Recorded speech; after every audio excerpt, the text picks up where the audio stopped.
What will the LA Kings do ahead of this week's trade deadline? That and more on this edition of Locked On LA Kings.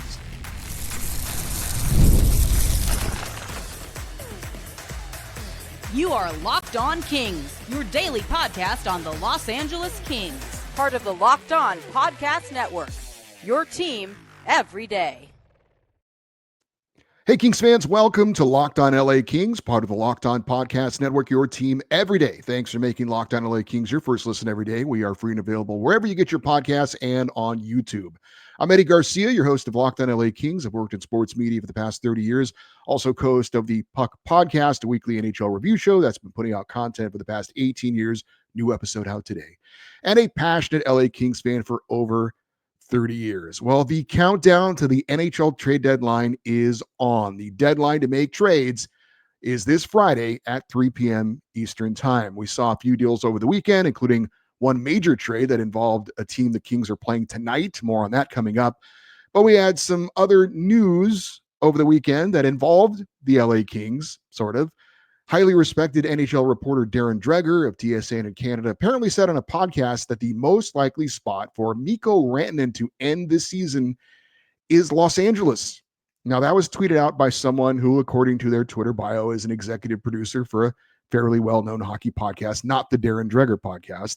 And it understandably got a lot of attention, especially from LA Kings fans. It's a pretty big statement from a pretty respected source, and if true, about one of the biggest names, potentially the biggest name available at this week's trade deadline. So I saw the post, I reposted it, as did others. As it turns out, Darren Dreger eventually got wind of this post and he responded to it, saying that basically what he said was somewhat taken out of context, that the segment in which he was quoted in about Rantanen to Los Angeles was made during a type of quiz. And he added, quote, "It's always hypothetical and often lighthearted and almost never based on inside intel," end quote. I tried to find the podcast so I could listen to exactly what he said and how he said it, but I couldn't find it. So needless to say, that bit of big news wasn't quite apparently what we all thought it was, but it did get a lot of discussion going. And I do think it's interesting to talk about. And first off, if you don't know who Mikko Rantanen is, he's a top 10, top 20 forward in the NHL. And he was involved in a blockbuster trade in late January where he was shockingly sent by the Colorado Avalanche to the Carolina Hurricanes. Why was he traded? Well, he's an unrestricted free agent at the end of the season. The Avalanche made him what apparently was their best offer on a new contract, and he didn't sign it. So instead of losing him for the end of the year, they decided to trade him to get something in return, and they ended up getting a pretty good player in Marty Necas.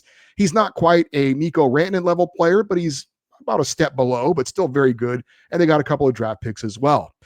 Carolina hoped that Rantanen would sign a contract with them, and then they would have a star player, a centerpiece for their team, which is a Stanley Cup contending type team for many years to come. Well, they've apparently made him a big offer, and he is still yet to sign it, and the trade deadline is looming. Plus, he hasn't exactly looked like the player that they thought he would be. 11 games with the Hurricanes, he's got only 2 goals and 6 points. And he has not made the significant impact to this point that they hoped he would. Matter of fact, he hasn't been as good as the player that Carolina traded away for him. That was Marty Necas, who has 4 goals and 13 points in 12 games. So why has Mikko Rantanen not been an impact player on his new team? Well, maybe it just takes time to adjust to a new system and new teammates. That seems reasonable, although that hasn't really been the case for Marty Necas. He's gone to Colorado and immediately been good for them. So maybe Mikko Rantanen just is not a fit in the Carolina system. They are a more defensive type of a team, where Rantanen had just come from a more offensive-oriented system in Colorado. Also with the Avalanche, it should be pointed out that Mikko Rantanen played alongside Nathan MacKinnon, who is currently your NHL leader in assists and points and is a former league MVP. He's playing with good players in Carolina, but not Nathan MacKinnon type players. So what if the Kings did decide to swing for the fences and go after Mikko Rantanen? Well, I think the first question is, would Mikko Rantanen be a good fit in LA? It might seem like a stupid question. He's a top 10, top 20 type player. You just get those players whenever they're available and you make it work somehow. But obviously, it hasn't worked out in Carolina. I'm sure they thought the same thing. This is a guy who's very rarely available in a trade. We're going to make the deal and hope it works out, but it hasn't. And the Kings do play a similar type of defense first system like the Carolina Hurricanes do. So would Mikko Rantanen be a fit? Would it just be the same thing in LA as it has been in Carolina? Now, Rantanen is also not going to be playing alongside any kind of Nathan McKinnons here in LA. As much as we love our players, there's no MVP caliber forwards on the LA Kings. And would Mikko Rantanen want to play in Los Angeles? I have no idea, but he hasn't signed with Carolina. Apparently, he's been offered the money that he was looking for, but apparently he doesn't either want to play in Carolina or doesn't feel like he's a fit there.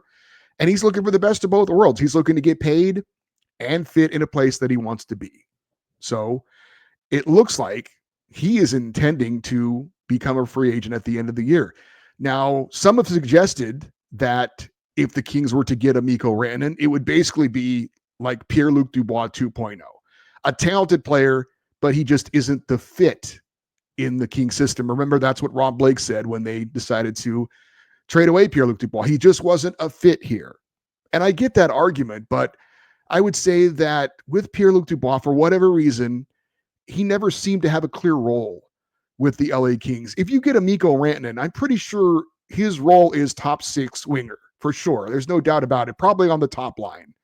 But there's still the question of, does his style fit the LA Kings? I think that's a legitimate question to ask.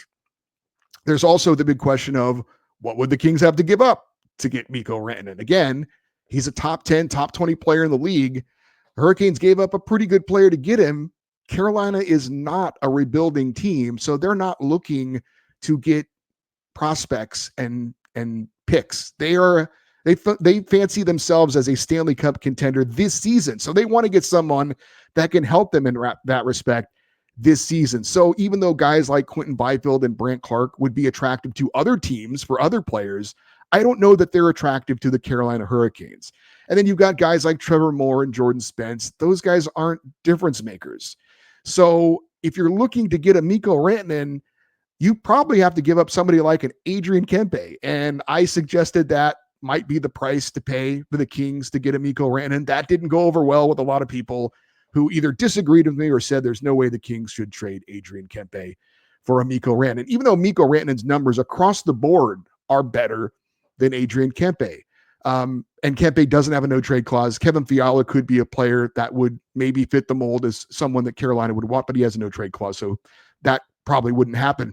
As much as I love Adrian Kempe, again, nobody around the league would say, when you ask who's a better player, Mikko Rantanen or Adrian Kempe, they're all going to say Mikko Rantanen, based on what they've done so far in their careers. However, I wouldn't trade Adrian Kempe for Mikko Rantanen, believe it or not. And I don't think the Kings would do that either. Now, why wouldn't they do that? If Mikko Rantanen's a better player than Adrian Kempe, why wouldn't they do that? Well, again, is Mikko Rantanen a better player for what the LA Kings do? We know Adrian Kempe is. We know he fits with the LA Kings. We know he fits in the system. And we also know that Adrian Kempe is a very well-rounded all-around player. He's a good offensive player and a good defensive player, where Mikko Rantanen, yes, he's a better offensive player, but he's also not as good defensively. So you're giving and you're taking in that situation. Also, Kempe is signed for next season at $5.5 million. The Kings would still have to re-sign Mikko Rantanen at the end of the season and try to convince him that he's a good fit with the Kings. And he's looking to make around $13 million per year. So there's that as well. So the questions of Rantanen being a fit in LA system are legit. The question of him wanting to play in a system and re-signing with a team like LA is legit. The questions of him wanting, how not having the right players around him necessarily so he can get those numbers that he's always put up in his career, I think is legit.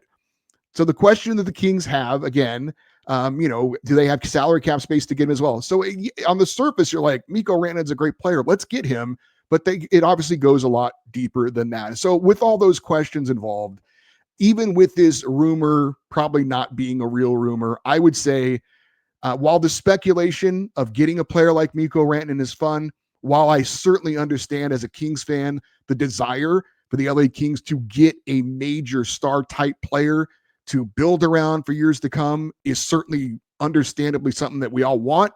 I just think in this particular case, with all the sort of things surrounding Mikko Rantanen, that I don't think it's a fit right now for the Kings at the deadline. I don't know if he's a fit in free agency or not, but I think if they do want to go after Mikko Rantanen, it probably would be something that would be better served doing after the season to try and sign him. I just think there's too many question marks, even though he's a great player, on does he fit for the Kings? What the Kings have to give up to get him? Is that in the end a net positive for the Kings? It probably doesn't matter because I don't think he would be coming here anyway. But again, the rumor was out there about Mikko Rantanen. It's interesting to talk about. We can certainly debate it and have fun with it. But in the end, I think it's probably just something fun to talk about. I don't think that's anything that's really realistic for the LA Kings this season. So what is realistic for the Kings before the deadline? We'll get into that next here on Locked On LA Kings, your team every day. Looking for a snack that is both delicious and nutritious? Well, crack into a good source of protein with Wonderful Pistachios. Wonderful Pistachios is one of the highest protein nuts. Each 1 ounce serving has about 8 grams of protein, giving you over 10% of your daily value. Plus, they're packed with fiber and better for you unsaturated fats to help you feeling fuller longer. It's the perfect grab and go snack for these days, whether you're snacking at your desk or on a road trip or just need a quick protein boost. If you love cracking open every shell for that satisfying crunch, the in-shell options are a classic favorite. Wonderful Pistachios is a complete protein providing all 9 essential amino acids, whether you're running between meetings or dropping off kids. Wonderful Pistachios is the snack that works as hard as you do. Get snacking and get cracking with a snack that packs a protein punch. Visit wonderfulpistachios.com to learn more. I think I might need some Wonderful Pistachios after that read. Again, the NHL trade deadline is this Friday. You're going to be hearing a ton of talk about it. Lots of speculation, lots of rumors going on before now and then. Maybe it's something you're really into. Maybe it's something you're like, just tell me who the Kings get and I'll worry about it afterwards. But again, Friday, 3 p.m. Eastern time. And the Kings are looking to make a move. But it's also interesting to consider the man making the moves as well. And that, of course, is Kings general manager Rob Blake. Not known for making big deals before the deadline. I mentioned this before. I'm going to bring it up again because I thought it was spot on. Matt Larkin is a reporter with the website The Daily Faceoff. He did a scouting report on each of the NHL general managers based on their history and put them into tiers. Tier number 1 was the Cowboys, fearless GMs that go all in. Tier number 2 was the pick their spots guys. These GMs are usually active, but ambitious with trades, varies from year to year. The third tier was the wild cards, guys who have displayed all-in tendencies, but not enough to develop a pattern. And then there was tier 4, the moderate spenders. More often than not, they land intermediate level pieces to help their squads, but they don't go big game hunting. And Rob Blake was placed in tier number 4. And I thought that was spot on. That's exactly where, based on his history, that's probably where he should be. He is not a big game hunter, and he looks to just kind of address areas of need. And I think that will probably be the case again this year. Now, that said, there is one wild card in all of this. Rob Blake is in the final year of his contract. What his future is, and if he gets an extension, to me is totally up in the air at this point. It will likely be based on what the Kings do in the playoffs. If the Kings win a first-round series and look like they've made progress based in part on the additions that Rob Blake made before the season, then I could, and perhaps at the deadline as well, then I could see him getting a short-term extension, like maybe a 3-year deal. If the Kings are eliminated in the first round again, then that would be 0 playoff series wins under Rob Blake, no playoff series victories since the 2014 Stanley Cup Championship.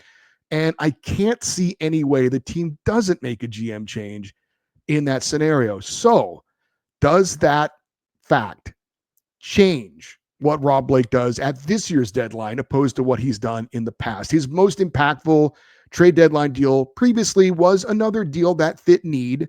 The Kings needed help on defense and in goaltending, and he made a deal with the Columbus Blue Jackets to get Vladislav Gavrikov and Jonas Korpisalo. A good deal, certainly not a blockbuster deal, but a good deal for the Kings. And that's been his biggest deal so far at the deadline. Now, the Kings, if he has to make a big deal, if he feels like he has to do that to kind of save his job, does that change his strategy and what he's done in the past? I don't think it does, to be honest with you, but I don't know that. It is, again, it's a wild card in the mix for the Kings of the deadline this year. As for the players that I think are realistic targets for the Kings, players that could be of some impact, that fill a specific need, we've talked about right shot forwards. Here are some of the players we talked about before and kind of what is the latest buzz surrounding them going into the deadline. Jonathan Marchessault of the Nashville Predators, a guy I'm really high on. He's a former Conn Smythe Trophy winner. He's a guy who can help offensively. He comes up big in big games. We know it seeing him play for the Vegas Golden Knights. He's now on a struggling Nashville team. It looks like they're looking to move pieces. However, that having been said, I have heard nothing regarding Jonathan Marchessault being traded. That almost makes me believe it's going to happen because usually the ones we hear about don't end up happening. The ones we don't hear about, the ones we're surprised at, kind of like a Mikko Rantanen being traded, are the ones that happen. But there's not a lot of buzz going on right now around Jonathan Marchessault.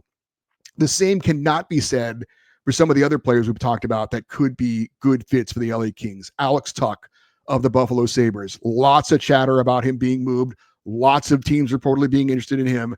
Now, the Sabres are saying they don't want to trade him, but for the right price, you know they will. So the translation there is they are looking for a lot in return for a player that is probably going to be in demand. Now, the good news for the Kings is they are interested as being kind of a rebuilding team, I would think, in prospects and picks, which the Kings obviously have that they could move. But do you want to move somebody like a Liam Greentree for an Alex Tuch? Sure, you're getting a proven NHL player that can help you now as opposed to a possible future NHL player to help you down the road. I can understand feelings on both sides of that. Rickard Rakell of the Pittsburgh Penguins, another guy that is a lot of chatter about him. Penguins are saying the same things as the Sabres. They're not looking to trade the 28-goal scorer, but for the right offer, they would. Again, a lot of return looking for in exchange for Rickard Rakell. Going to be a lot of players in demand for him. He brings a lot of offense. And again, maybe Pittsburgh interested in more of the picks prospects side of things than having to get a player that can help them right now because they're looking to rebuild. Brock Besser of the Vancouver Canucks. Tricky because while the Canucks have shown that they are willing to move him because he's a UFA at the end of the year, unlike Tuch and Besser and Marchessault, they don't want to have to lose an asset like him for nothing. So they're also, though, right in the middle of a playoff race. They're right now just barely on the outside looking in at the final wildcard spot. So you're trading away a player that can help you now, and you're trying to fight for a wildcard spot. So that's a tricky situation. Plus, do the Canucks want to trade him within the division to a team like the LA Kings? That's always something that teams don't prefer to do. But Brock Besser is certainly another name out there that would fit a need for the LA Kings. So on the surface, any of those four players I've just mentioned, I would be pretty happy with the Kings getting because I think they can make an impact this year. But of course, it's also all contingent on what do the Kings have to give up in order to get these guys. If it's a gross overpayment for players that, yeah, they can help you now, but they're not exactly huge building blocks necessarily, then maybe it's not the best deal to make. We'll have to wait and see exactly what, if the Kings are in the running for some of those guys, what they would have to give up, whether we decide it's going to be a big deal or not. But to me, those are four names that I think are realistic targets for the Kings that can help them this year and a bit down the road as well, except for Brock Besser, who they'd have to resign. All right, now taking a step down from that a little bit, guys like Kyle Palmieri of the Islanders, guys like Oliver Bjorkstrand of the Kraken could be options for the Kings. They don't bring as much of an impact potentially, but then again, also they don't necessarily maybe are being asked for the same type of return. But we'll see, because it definitely seems like this is a buyer's market this year at the trade deadline. There are way more teams looking to add than there are teams looking to sell, because so many teams are still in the wild card hunt in both the East and the West, especially in the East. So we'll see.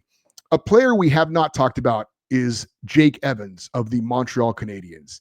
So we talk about a guy like Mikko Rantanen, high on talent, but does he need to fit in the right place? Well, Jake Evans seems to be a perfect fit for the LA Kings, but he's low impact. He's a fourth line center, plays good defense, great penalty killer, wins faceoffs. So he's a role player. He's an unrestricted free agent after the season, makes less than $2 million, so he's very affordable. There's no wow factor with him, but he is certainly a guy that could certainly help out the bottom six. he seems like a luxury item to me for a team that's probably a cup contender and looking for some smaller tweaks, but he is a name that's out there as well. Talked about the Darren Dreger quote earlier today. Another very well-respected NHL reporter, Elliot Friedman, did say on his podcast that the LA Kings are looking to re-sign defenseman Vladislav Gavrikov long-term. He also said that Quinton Byfield is not getting traded at the deadline and that the Kings may be looking to add a backup goalie. Now, the Byfield news doesn't surprise me. The Kings would have to be blown away with some player they're getting, to me, to part with Quinton Byfield. So that makes a ton of sense. As for the backup goalie news, I did want to update something that I was unclear on, and I want to thank friend of the show, Stephen LA, for messaging me and letting me know about this. But apparently a few weeks back, John Hoven over at Mayor's Manor reported that Ontario Reign goalie Eric Portillo is in fact injured. Now, he's been out of the lineup for a while. The report apparently was he was day-to-day, but that's been a couple of weeks now. So perhaps the injury is more serious than initially thought. Apparently there hasn't been an update on him. Point is, the option of Portillo being called up to back up the Kings in net going forward may not be an option if he's hurt. So the Kings may be looking to upgrade at the deadline because David Riddick has been very unreliable of late. I did see someone online write a story suggesting the Kings should call the New York Rangers and inquire about Jonathan Quick. And I have to admit, it brought a smile to my face. Now, Quick does have a 20-team no-trade list. I do wonder if the LA Kings are on that list because of how the two split up. I know there was certainly some bad blood on Jonathan Quick's side, and I can certainly understand that, but maybe time heals all wounds. That would certainly fill a need for the Kings. I'm sure the fan base would absolutely love it. And he's only making $1.2 million a year, so he's certainly affordable for the Kings. So that is something that would be very, very interesting if there could be a reunion between the Kings and Jonathan Quick. As for the Vladislav Gavrikov report, it surprises me a little bit. I think to re-sign Gavi and not have him test the market when he's having a career year, the Kings are going to have to offer him like a 7-year deal. They're going to have to make up for him by giving him security and long-term value that another team probably isn't going to give him. I don't know that any other team is looking to sign a guy who's 29 years old to a 7-year deal. So for the Kings to re-sign Gavrikov, I think they would have to go with a long-term deal like that. Now, he's been phenomenal this year for the Kings. I think he still has several good years in him, but that's the type of deal that looks pretty good for 3, maybe 4 years. It doesn't look so good for the final maybe 3 years of that deal. So if the Kings are willing to do that, to me, they're going to have to sign him to a long-term deal, and we'll see if they decide to do that or not. One King called tonight's game a must-win. We're going to talk about that next here on Locked On LA Kings, your team every day. The NBA action is just getting started, and there's no better place to get in on that action than FanDuel, America's #1 sports book. With FanDuel, you can place live bets throughout the game, so even if you missed the opening tip or you want to get in on a fourth quarter comeback, you can stay in on the action. And if you're looking for a bigger payout, you can even combine your live bets into a same-game parlay. FanDuel's live betting feature keeps you invested in every moment of the game, whether you're backing your team for a late-game rally or picking a player to hit a clutch three-pointer. Right now, new FanDuel customers can get $150 in bonus bets if your first $5 bet wins. Just visit FanDuel.com to join today. That's FanDuel.com for your shot at $150 in bonus bets. Make every moment more with FanDuel, the official sports betting partner of the NBA. Well, the LA Kings are back in action tonight. Game 3 of their mini 3-game road trip, looking to avoid going 0-3 as they take on one of the worst teams in the NHL, the Chicago Blackhawks. LA's coming off a 4-1 loss to the Blues in St. Louis on Saturday. That was fresh off a 6-2 defeat to the Stars in Dallas. And how quickly things have changed since that amazing, thrilling, exciting third period comeback at home against the Vegas Golden Knights when the Kings scored 4 unanswered goals and pulled out a 5-2 win. Since then, the Kings are 0-2-1, and they've been outscored 13-5. Now, Kings defenseman Joel Edmondson said after the loss in St. Louis that tonight's game in Chicago was a, quote, must-win game, end quote. Kings captain Anze Kopitar said after the loss in St. Louis, quote, we've just got to play better. We've got to play with a lot of emotion, and everybody's got to contribute more, me being at the very top of the list, end quote. I talked about it, the third period in Las Vegas. That was passionate hockey. That is what we need to see from the Kings tonight. not just one period, 3 periods. And I believe the coaching staff, I believe some of the players in the locker room, some of the veteran guys like Andrei Kopitar, like Joel Edmondson, Drew Doughty, Adrian Kempe, I got to believe they're telling their teammates the same thing. Why are they saying this? It's a 3-game losing streak at this point. And look, teams do that. Edmonton just had a 5-game losing streak. You don't want to hit the panic button necessarily, but we're in March now. And it's time that you're getting in the right mindset for hopefully postseason hockey. And that needs to just start now. It can't be something you flip a switch on. The Kings came out of the Four Nations break, and I was talking about how I wanted to see them play 3 solid periods of hockey. They were playing at times 1 good period, 1 bad period. But at this point, I just want to see them play with fire and passion and some urgency, and right from the opening faceoff, and hopefully sustain it throughout the game. That's what they need to do tonight in Chicago against a Blackhawks team. The Kings come in with a record of 31-19-8. They're 3rd in the Pacific Division, 7th in the West, 13th in the NHL, 70 points in 58 games. Kings are 12-16-5 on the road this season. We've talked about how they have the best home ice winning percentage of teams, though, that are holding automatic playoff berths, meaning the top 3 teams in the 4 divisions. The Kings have the 2nd worst road record of any of those teams, just barely above the Carolina Hurricanes, who are 12-15-3 on the year. As for tonight's opponent, Chicago Blackhawks are 18-35-7. They're 8th in the Central Division, last 15th in the Western Conference, 2nd to last only to the Sharks, and 31st in the NHL. Again, 2nd only to the Sharks for the worst team in the league. They've got 43 points in 60 games. Now, they are coming off a nice win over the Ducks in Anaheim by a score of 6-3. Kings will go with number 1 goalie Darcy Kemper in net tonight. He has started, or I should say in his last start, he allowed 6 goals on 32 shots, 2nd most goals he's allowed in a game this season. So he needs a bounce back game. One interesting note as far as the other goalie, and I kind of referenced this earlier, the Blackhawks are expected to start newly acquired goalie Spencer Knight. They just picked him up in a big trade with the Florida Panthers in exchange for veteran defenseman Seth Jones. So the Kings will be facing a young, motivated goalie looking to make a good impression in his first start for his new team in front of his new fans. So that is something to keep an eye on. But it's more about the Kings tonight than it is the Blackhawks. It's about LA starting with passion, playing hard, showing that desire, playing with desperation. Hopefully we see that tonight. Now, the good news for the Kings, even though they've been on this little mini slump, they haven't really lost a lot of ground in the standings. They are still just 4 points back of the Oilers with 2 games in hand. Talked about the Oilers just lost 5 in a row. They did break that streak the other day. So the Kings are 4 points back of 2nd place and Edmonton. They're also still 5 points ahead of the Vancouver Canucks and the Calgary Flames, who are tied for the final wildcard spot in the West. St. Louis is in the mix as well. They are 6 points back of the Kings. And they play the Kings twice in LA coming up. So a motivated St. Louis team is coming up. But again, so far for the Kings, it hasn't really cost them in the standings. So they still have a chance to get on track and haven't really lost any ground, but they need to get going. The players have said as much. It needs to start tonight.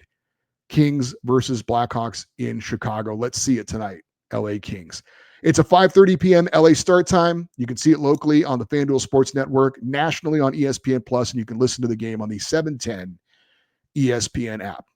All right, for you everydayers, those of you that listen to watch Locked On LA Kings every day, coming up on tomorrow's show, a full recap of the Kings Blackhawks game. Will we see the passion? Will we see the desperation? We will certainly be talking about it all on Tuesday's show. If you want to stay connected with this show, there are many ways to do it. There's an email address, lockedoneddie@gmail.com, EDDIE. You're always welcome to post your thoughts on each show. If you're watching on YouTube, post in the comment section. And stay interactive with the show on social media, X, Twitter, Instagram, and TikTok. We are at Locked On LA Kings. I'm Eddie Garcia. Thank you for listening and watching this episode of Locked On LA Kings, part of the Locked On Podcast Network, your team every day. Have a great rest of your day. We'll talk to you tomorrow. And as always, go Kings, go.